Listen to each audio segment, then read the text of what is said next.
आप कुछ उदास सी लग रही हैं, कुछ टेंशन में लग रही हैं। हाँ बलबूती जी, हम ना सेट हो गए हैं। किससे सेट हो गए भाभी जी? हम तो बहुत दिनों से कोशिश कर रहे हैं, हमसे तो सेट ना हुई हैं आप। क्या बोले?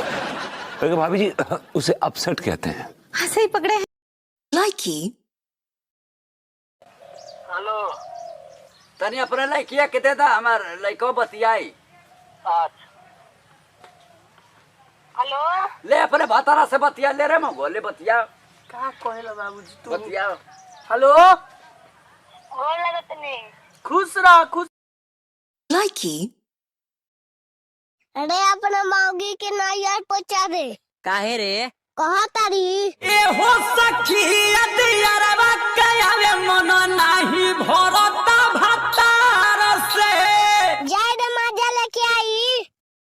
लाइकी कहीं इतना डेरालू तू तो झूठे अगर आलू रानी कहता। लाइकी